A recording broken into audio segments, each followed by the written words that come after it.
Welcome to English in a Minute. Walking backwards can be dangerous. So is walking something back something you shouldn't do? Walk something back. Jonathan, Betsy mistakenly sent her entire office an email saying how much she hated her job. Oh goodness. Did she get fired?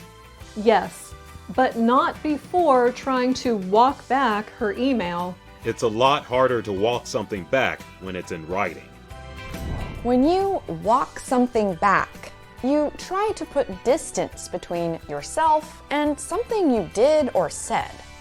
You do this because what you did or said was wrong, or is no longer a popular position to have.